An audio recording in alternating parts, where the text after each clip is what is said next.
Okay. Hey, Lon. Um, Hello. so I guess one of the first questions I wanted to ask was, what denomination were you a part of? What denomination did you grow up in? And what denomination did you pastor in?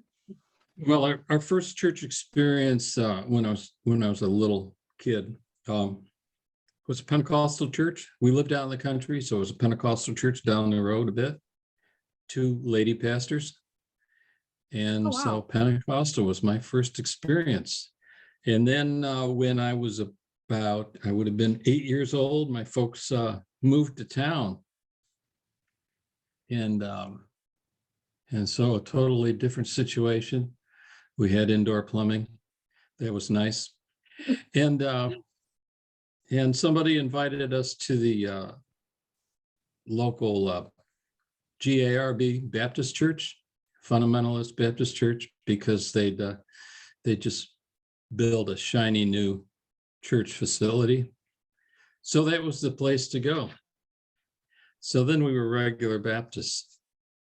So that was my earliest experience. And then when I grew up, I bounced around a bit, Evangelical, Free, and American Baptist, and ended up in the Wesleyan Church. Now, what is Wesleyan like? I don't think I've ever Wesleyan even is been a to one of split. those churches. Wesleyan is a split from the Methodist Church, so they're basically Methodists. They Okay. tend to be more conservative than Methodists, and they say that the Methodists owned slaves and the Wesleyans were abolitionists. Oh, okay. I don't know. It was before my time. Yeah. Yeah. Believe it or not. So would you say, I guess since I've never been in one of those church services before myself, would that be a little bit more of a calm service, not quite as charismatic as an evangelical or Pentecostal church? No, not evangelical at all, I wouldn't say. But they they have singing, they have music, they tend to have contemporary music quite a bit, and they essentially believe in the inerrancy of the Bible, Okay, yeah. even if they can't explain it, because nobody can. So Did they believe in the gifts of the Spirit, like speaking in tongues? no, they do not speak in tongues. No. But you did you, how long were you part of the Pentecostal churches when you were younger? Just till I was 8 years old. So Oh, okay. So not for very long. they did speak in tongues. I never did. Yeah. I did a lot of speaking in tongues. I was Pentecostal. So that's Yeah, my well, I curiosity. hung around with Pentecostals a lot, and I would go to services where they would speak in tongues and go forward and try to latch on to that, but it never worked for me. It didn't work. I remember going to a service where there was a Pentecostal type evangelist lady. She was just a little lady, so I went forward, and she was doing the speaking in tongues thing, laying on of hands, and she put her Yeah. hand on my forehead and was telling me what to do, and I didn't fall down, and she just pushed me all over the room, and it was stupid. That's funny. And I went there on purpose just to do that. That sounds crazy. I feel like I've had an experience like that at the end when I wasn't believing anymore. I'm like, get your hands off me, guy. I'm not going down. Yeah. No, I was what they call slain in the spirit one time, and I can't explain that, but I remember leaving the service and driving home with my wife, and I said I probably shouldn't be driving in this condition. That is kind of what you think it feels like too, Yeah, for some reason I felt a bit euphoric and intoxicated. Yeah. Yeah. Drunk. Yeah, we would call it drunk in the spirit. Yeah. Yep, exactly. And it was only one time. Mm-hmm. Yeah. It's usually like, the whole group mentality everybody's doing it. And you get this high, kind of similar to sports and concerts and things like that. It's Hmm. like a togetherness, a whole group of people that are getting this high, or from priming. Have you ever heard of that before? Priming in church services with the prayer, worship, or altar calls, things like that. I guess I haven't heard the term, but I get it. Yeah. Yeah, it's kind of like It's worked up to it's and worked worked up. up. Yeah. The whole Yeah. group mentality of it. I can't remember Hmm. that there's an exact term for it, but so um how old were you when you felt the call to go into ministry? Well, at that time, I was a Wesleyan and I was adult and I was 41 years old, would have been 1991. And it was a time for the annual district conference, which takes place at a district camp. And so there's a big tent and a lot of seats and everything. And they have services every night, but they also have conference business meetings. And as I recall, there was a business meeting going on, which interested me not a bit. I think they were giving some sort of treasurer's reports, which didn't interest me either. But I was just enjoying a nice summer day, sitting like just outside the tent on a bench, daydreaming, not about anything related to church, I'm sure. And all of a sudden, I felt this sudden warming coming over my body from head to toe, not unlike John Wesley speaks about. So I suppose that was in my mind, or a hot flash. It's the only hot flash I've ever had. And for some reason, I instantly knew that that was God, and I was to go into the ministry. And there was no doubt. I mean, there was no asking questions, there was no debate. And of course, since I was surrounded by Christians, everybody reinforced that. Nobody said, "What, Lon, are you crazy? You can't do that." So I went right to my pastor, who was handy since it was district conference time, told him what happened, and he took me directly to the chairman of the district board of ministerial development. And I told him what happened. And there was no doubt in my mind. And so fortunately, or unfortunately, as the case may be, they had recently put together a correspondence course through Indiana Wesleyan University. So somebody like me who had a job and maybe a couple part-time jobs and a wife and kids and all that, didn't have to drop everything and go away to school. We could take Yeah. courses at home. And so I signed right up, and I took courses one right after the other. And I spent some money, and my parents paid for a course or two, and my in-laws paid for a course or two. And if by 1995, I'd completed enough courses that I could be licensed as a minister in the Wesleyan Church. So that's what I did. And we took a church in Griffin, Georgia. And so I quit my job and I sold the house and I uprooted my kids, our two sons who were then in high school. Our older son was a senior. We packed it all up and went to Georgia, where we found out that my son, who was a senior, would be considered a freshman in Georgia because they didn't give any credit for courses that were taken in the Empire State. So we sent him back Wow. home for his senior year. He moved in with his grandparents, which was probably traumatic for him, and it was traumatic for his parents too. And his younger brother, I don't think it bothered him a bit. So, yeah. So in Georgia, I soon got in trouble for talking to Black people. Really wasn't supposed to do that. Really? The church In trouble with church who? what's that? In trouble with who? With my congregation. You see, Wow. there's this thing called racism down south. I don't I know. know that. I don't know if you've heard of it.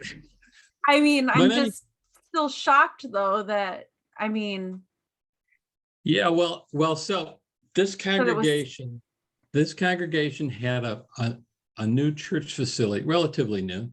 They built in 1975, so it's like almost 20 years old. So that's new for a building, and it had a sanctuary that seated, I think, 300, 325, something like that, and it had a full basement and central air conditioning. It was just very modern and nice and gorgeous, and in that neighborhood. Used to be all white people lived there, and they worked in the textile mills, but the textile mills closed and the white people moved out and the black people moved in. And so the whole neighborhood was black, which, was fine with me. yeah. But their mission statement at that point was sell the church and get out of the hood. And yeah, when some of my African-American friends showed up for midweek Bible study, it didn't go over well. My folks were very polite, and after they said good night at the end of the service to all our visitors, they let me know in no uncertain terms that was not to happen again. Wow, what'd you Yeah. say? Well, I don't know exactly what I said, but I wasn't happy. And then just to illustrate that a little more, I had there were children in the neighborhood, of course, and sometimes I would be in the pastor's study, which was at the back, and there's a back door nearby, and so children would be playing out in our backyard, and I had occasion to meet them, and I taught them some silly Sunday school songs. And so one Sunday morning, a little girl came to church.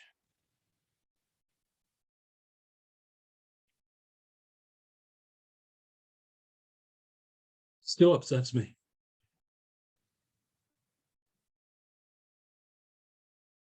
To sing a song I taught her for the congregation.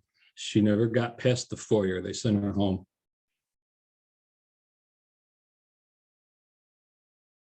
I didn't know till after the service.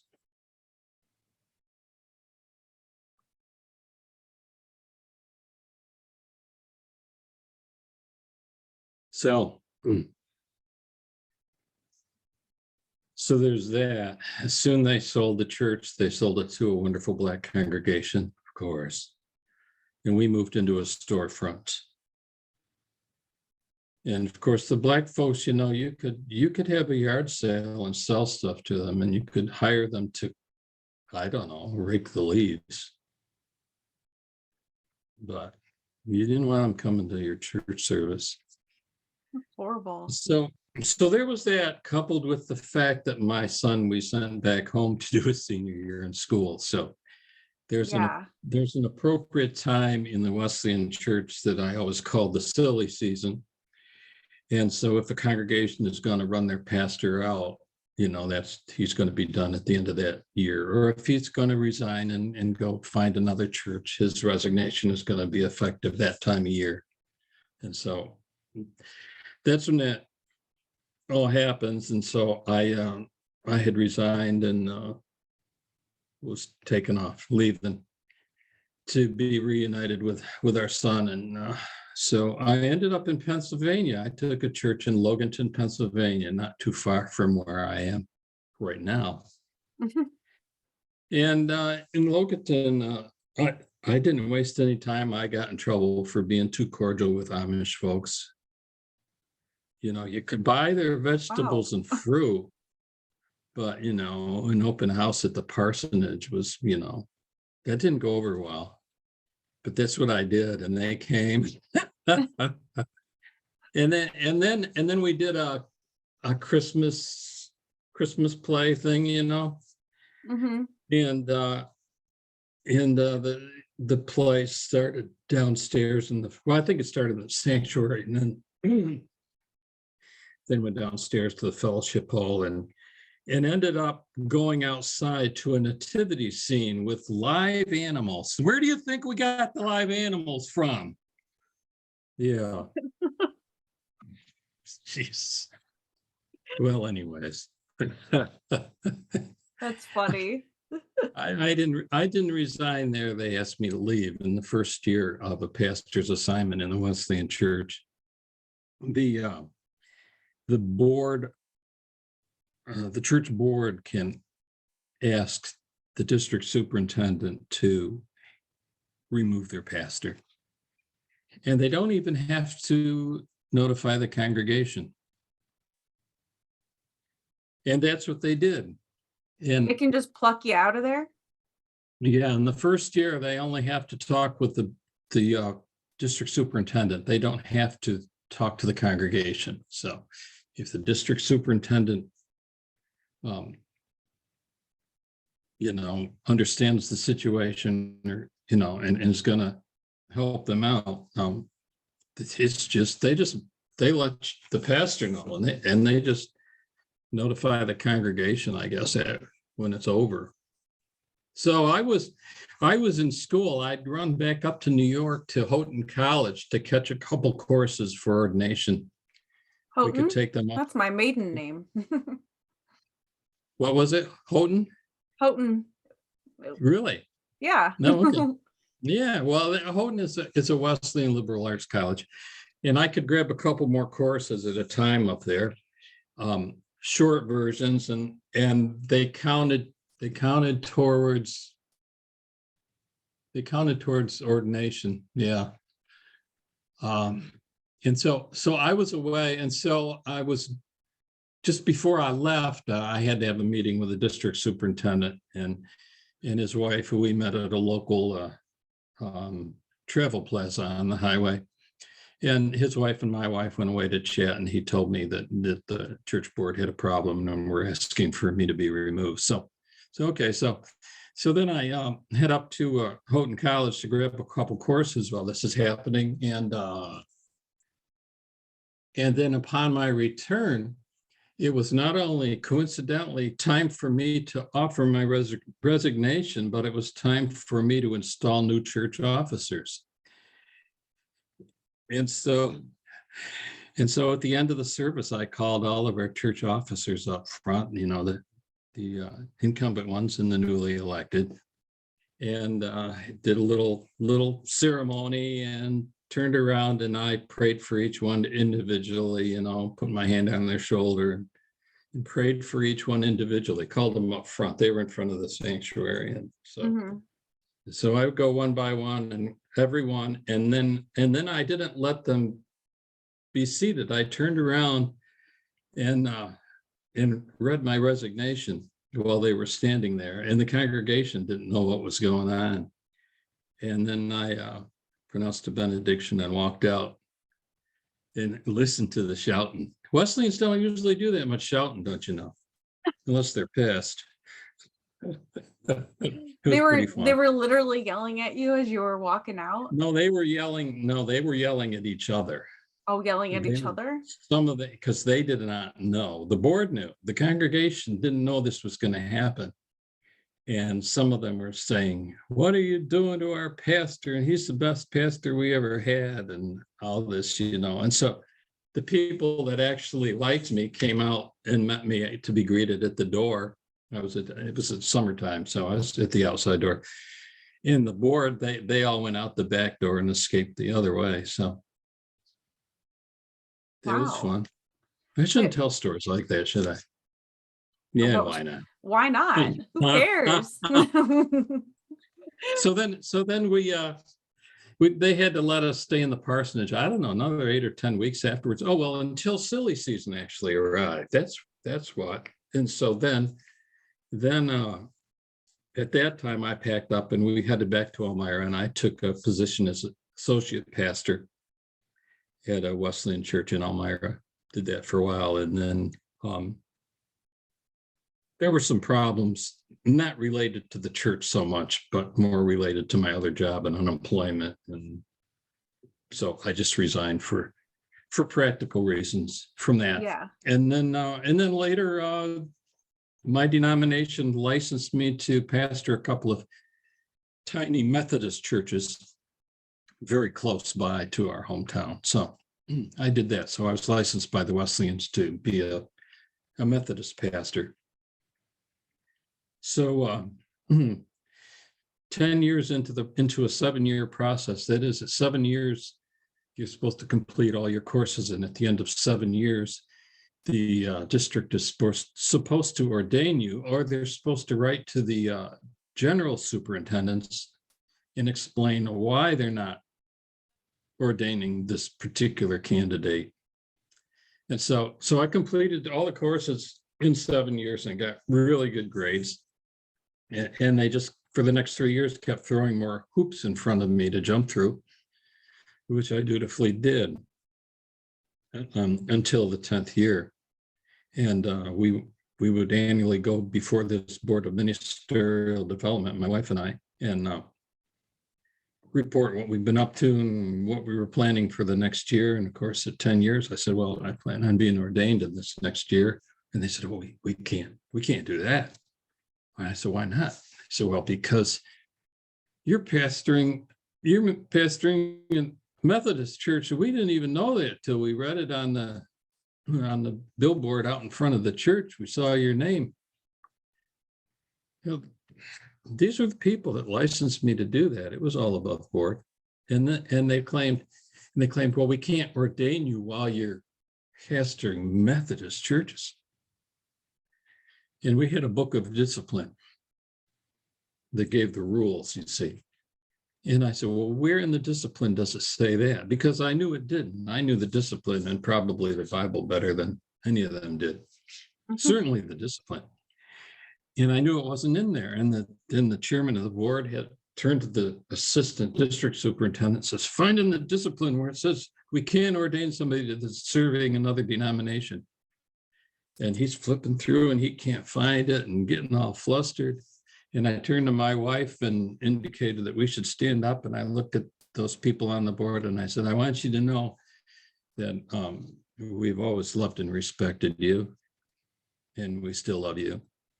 And we turned around and walked out. I like a little drama in my life, you know? And that was the end of my relationship with the Wesleyan Church. I got You never phone talked calls to them and again stuff. after that? Did they ever called try me. to reach out to you? They tried to reach out to me, but I wouldn't, no. I was done. And I was already doing this job that I do. I was actually doing a job. I had an assignment in Maryland.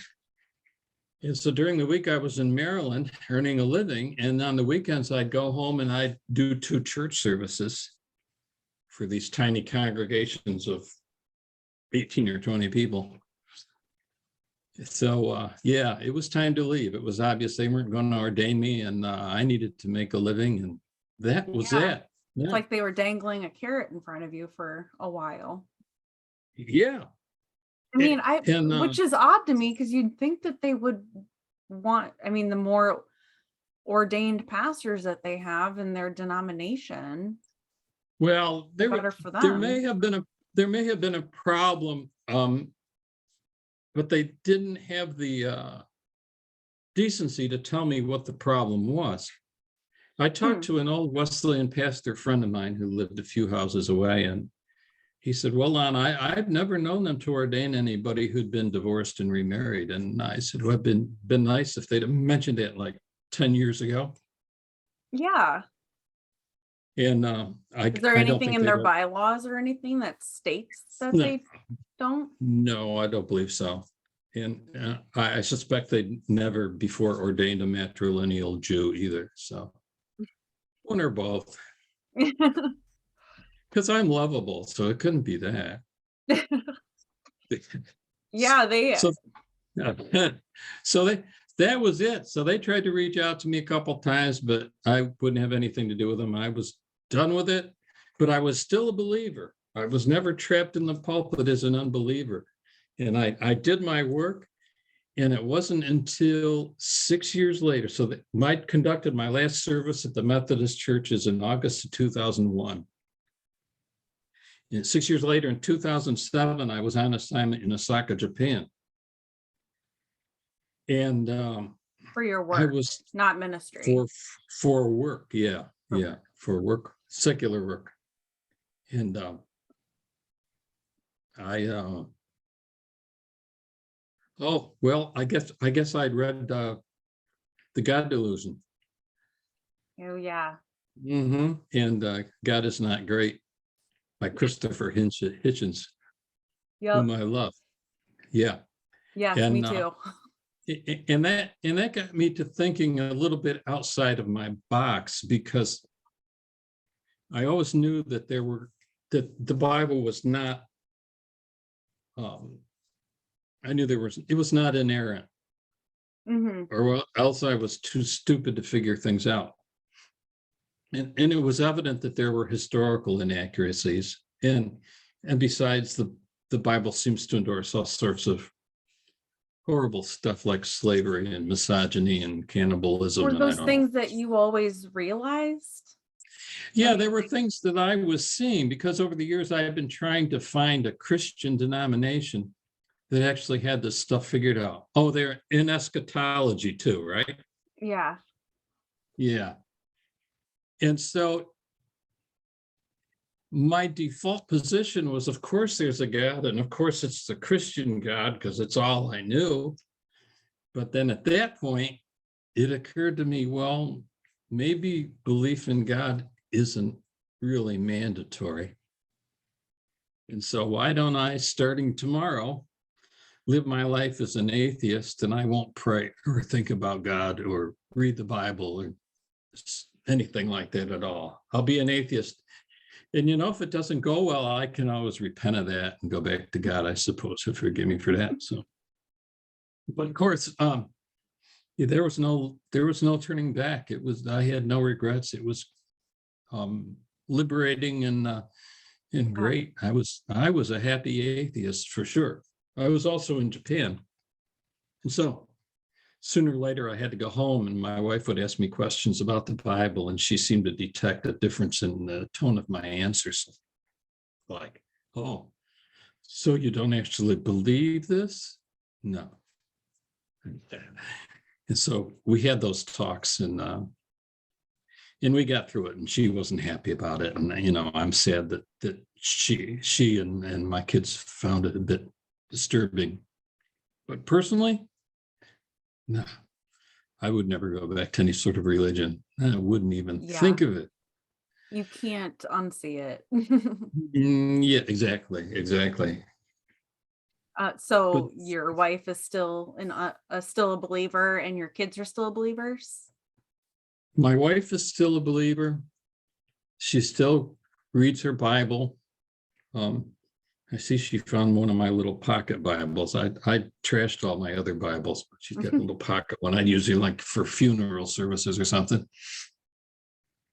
And she has her devotional books, but she does not go to church. And I say, Susan, it's okay if you go to church. You can go with a lady friend, or go with a guy friend. It's probably not a good idea if I go, because somebody's going to ask me a question, and I'll tell them what I think, and I'll just get thrown out. So I've never discouraged her from going, but she won't go without me. My older son grew up in the church, in the Wesleyan Church, and he was a youth leader in that same Wesleyan Church for quite a while. And they had some problems, and so they're out there. I don't believe they're attending any place or actually actively looking. Like, maybe Dad has a point. I don't know. We don't actually talk about it. But my younger son doesn't talk about religion or politics or anything that could be controversial. Yeah. A wise young man he is, probably. I don't know. Anyways, but Probably. But That's usually those are the gist of my arguments in my family. Those two subjects. So he brought home a young lady that he was dating, and to introduce her to his parents. And somewhere along the conversation, I took out my phone and opened up the pictures and showed her a picture of my car, because I don't have pictures of people so much, but a lot of pictures of my car. I think I might And know where you're going with this, because I've seen a picture yeah, of you with your car. yeah, and so I had on the car the emblem of the Pastafarian Jolly Pirate fish. I removed the original sign-in badge and put that on. It was just the right size, you know. And she looked at that and she says, "Oh, I'm a Pastafarian too." And at that point, my wife's jaw drops, and she doesn't know what to say. And I turned to Justin and I said, "Justin, did you know that Kayla's a Pastafarian?" And he said, "No, Dad, we never talked about that." I said, "Well, you two should talk sometime." And she's she's a very outspoken, strong feminist, atheist. Wow, Love her that's to so pieces. cool. Love her to pieces. So it was so fun for me, and yeah. Yeah. And so she's also a ordained minister, but with the Universal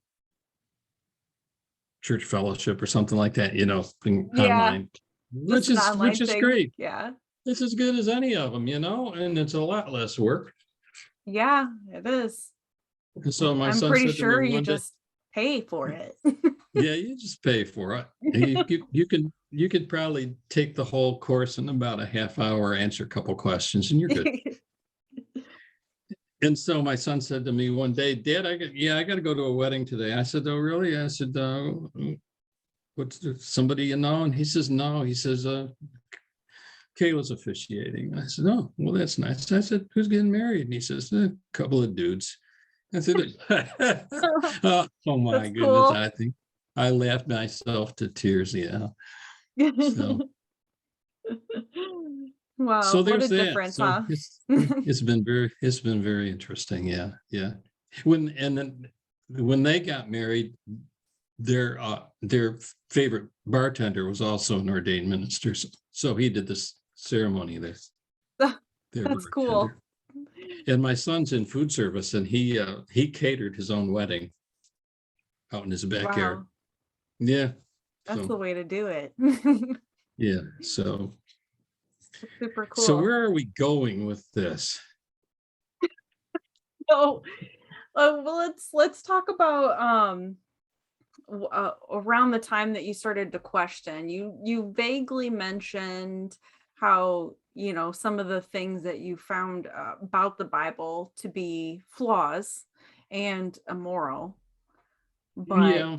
around what E- time did you think you n- started to figure that out, or, you know, not overlook Even it anymore? before God called me to the ministry, I was looking at different churches, what different churches believe, Seventh Day Adventists and Yeah. Pentecostals. Yeah, I was exploring all this stuff, trying to figure out what was right, because if the Bible was the inerrant word of God, I obviously misunderstood a whole lot of things, because it looked pretty messed up to me. So I mean that oh gosh, that goes back to my teens. Yeah, because I'd made comments to my mother about not understanding it, and I guess God's ways are mysterious and far above mine, and I'm just a dummy. But yeah, I was trying to sort it No. out all those years. That is Yeah. interesting though, you know, that you kind of knew that in the back of your mind, but Yes. that Yes. later And then on you felt a calling. yes, that's what I was gonna say. So with all that doubt and questions, and yet when that event happened, I had no doubt. No doubt for the next 10 years. I mean, I just took all the courses and jumped through the hoops and Yeah. did everything that I thought that a minister of the gospel was supposed to be doing. And yeah, I didn't have a spiritual crisis. I was just trying to figure things out. Yeah. I mean, that's good though, that you didn't have anything crazy happen and that you got to walk out kind of on your own terms too. Yeah, That you got to but say something and why didn't I have sense enough to I mean, it's just nuts. I look at it as a time of temporary insanity.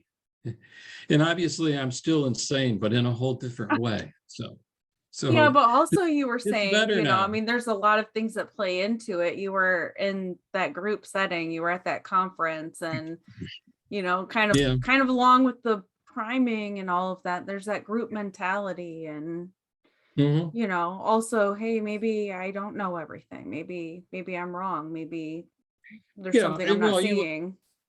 you always hope that your elders and your professors can help explain some of this stuff and sort it out for you.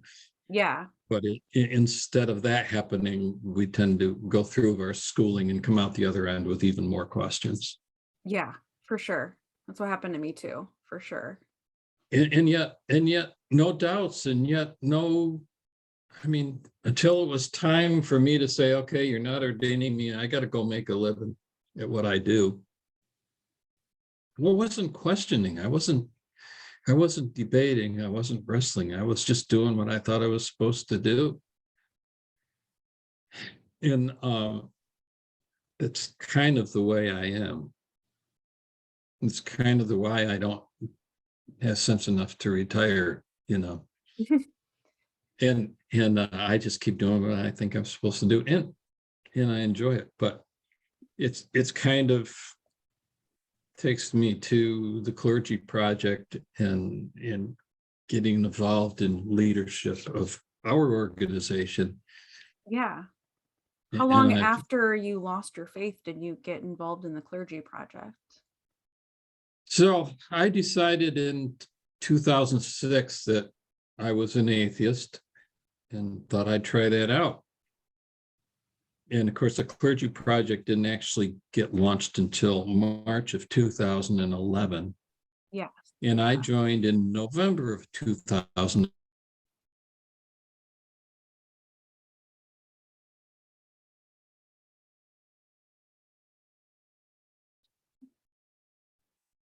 The screen is freezing.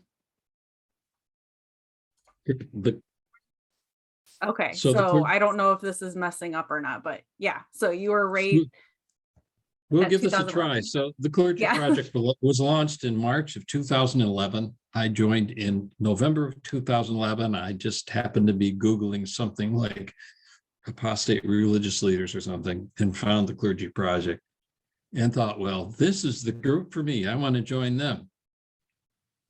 And, just to have other people to identify with and communicate with, somebody that understood my situation and gone through the similar circumstances as I.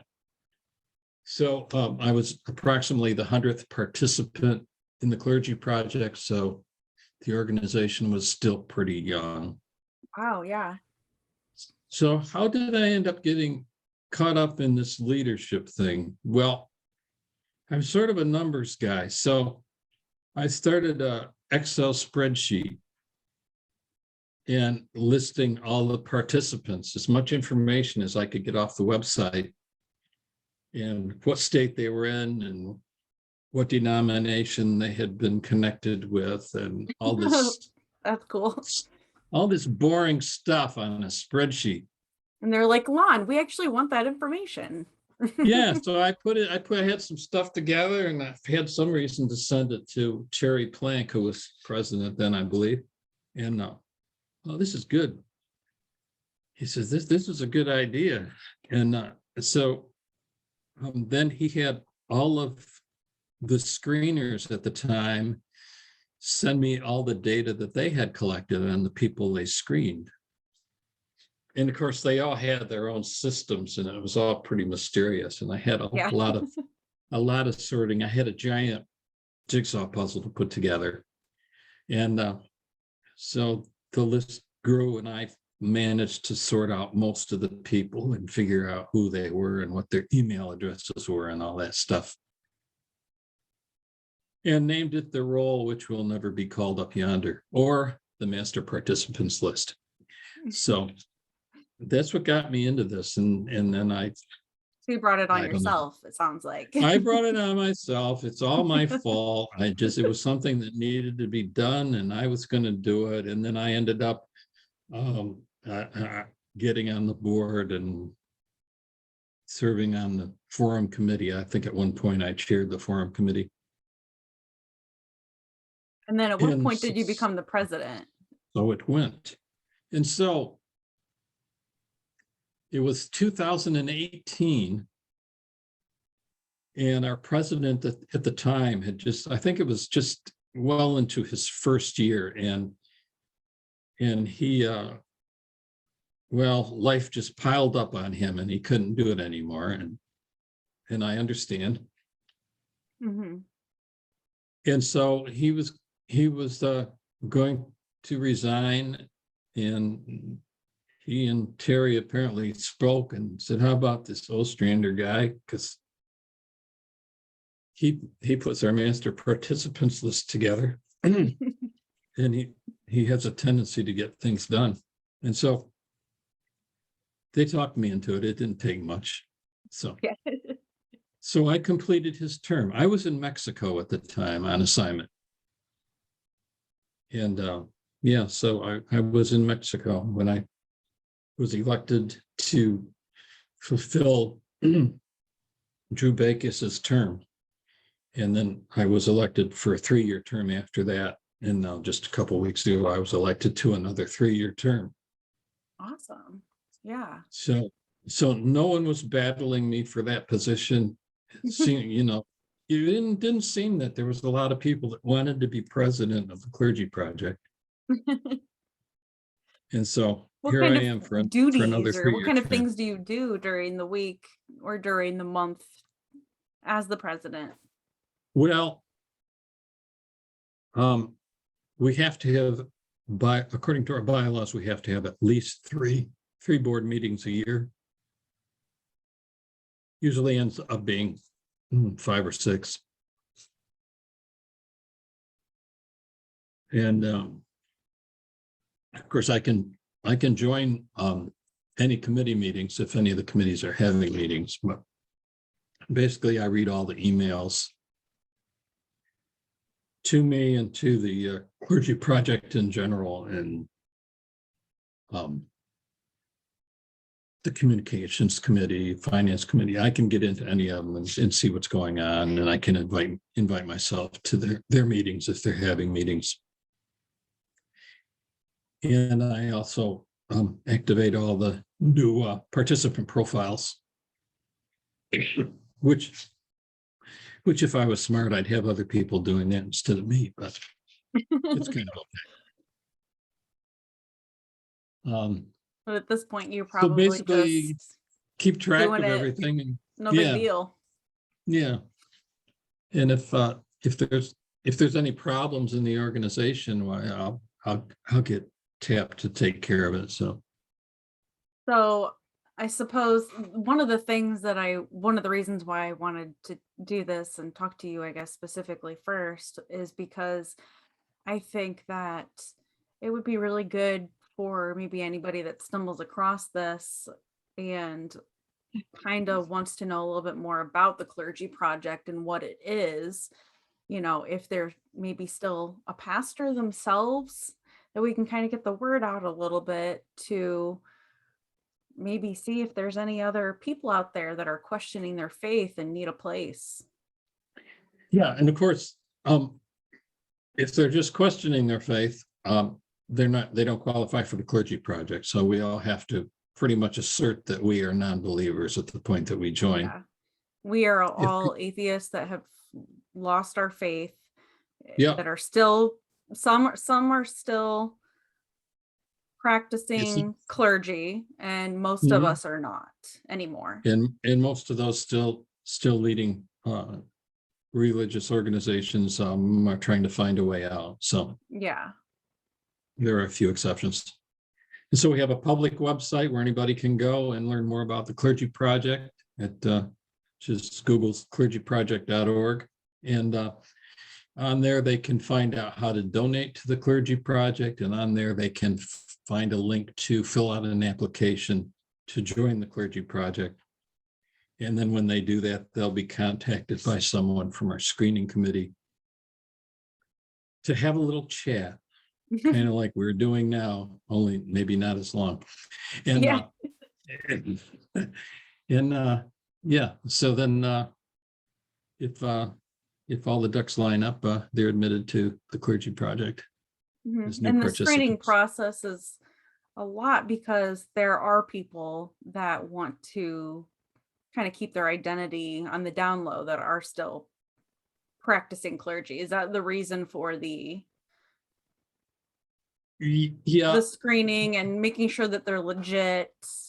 yeah, and even if they're out due to family situations, the communities they live in, they're maintaining their anonymity may be very important. So we encourage them to use pseudonyms and avatars. And so part of what I do when I activate a new participant profile is if we don't want a picture being uploaded automatically from the web, which happens, I just put something else in there and then they can change it whenever they feel like it. So we cover them that way. And so we have people all ages joining, and we have people that are still in the religious vocation. But strangely enough, we have people that have retired like 20 years ago and they want to join the Clergy Project to have somebody to talk to. Yeah, I didn't. I was kind of in that boat. I kind of joined a little while after I had left.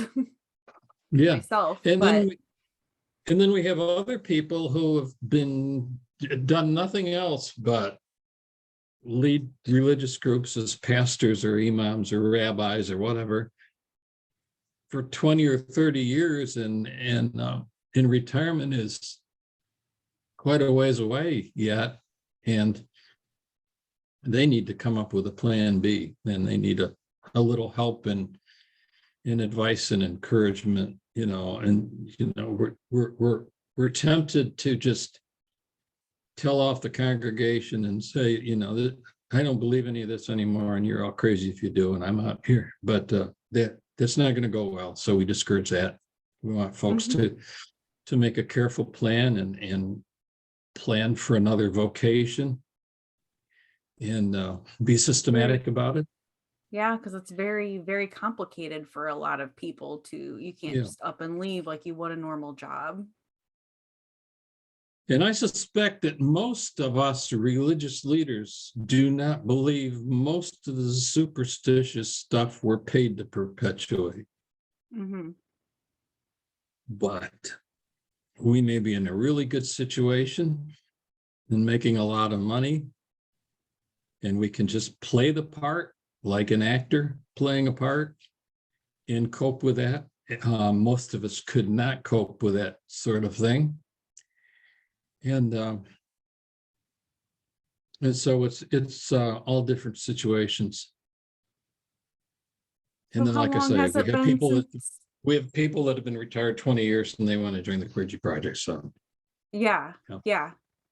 I mean, I've loved it. I mean, it's one thing to find people to talk to that are ex-Christians, but when on top of it, if you're an ex-pastor, that makes the pool of people even smaller sometimes, so it makes it really nice to have people that are in that small group of people that you can relate to.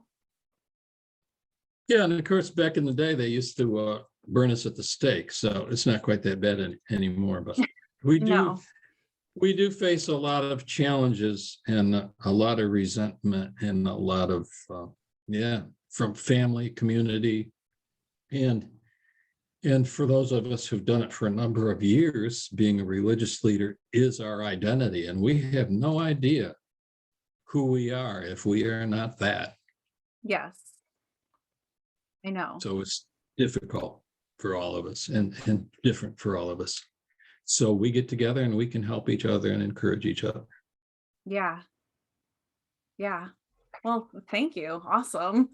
I mean, it's starting to get a little bit late. So I want to be thoughtful of your time. But maybe one last thing, is there any advice or anything that you'd like to share for anybody that could come across this video? Just want to share that it's okay to question, it's okay to doubt, and it's okay. There is life after faith, so it's all right. Mhm. So feel free to contact us if you're in that situation. If you're not a religious leader or you're not all the way to being an atheist at this point, but you have issues with your religious experience, we can refer you to Recovering from Religion, and there's all sorts of help and community there for you. Yeah, definitely. Definitely. Yes. Yeah. Okay, awesome. Well, thank you. And I guess I hope that anybody here is listening can hopefully relate to that and reach out for, support groups through Recovering Through Religion. And then if you're a part of clergy and you do not believe, please go to the Clergy Project website. We have resources. I don't think we mentioned Secular Therapy Project through the Clergy Project as well. I don't know if you wanted to. Correct. We have that available, and the Clergy Project will subsidize your sessions, your therapy sessions. And we also have a program to help with vocational transition, help with resumes, interviewing skills, job hunting, recognizing what your skills may be that you can use in a vocational area. So yeah, we've got a lot of resources to offer. Yeah. And a Awesome. lot of great folks. This is a Yeah, nice bunch. it definitely Right? is. Yes. A They're lot of not as great difficult. friends. Yeah, they're not as hard to get along with as some of those folks that, back in the church. Yeah, I know. I know. For sure. Right? Those those people that know all about unconditional love, right? And forgiveness. Yeah. I know, for real. Well, thank Okay, you. we don't want to pick on them too much, but okay, thanks, Ashley.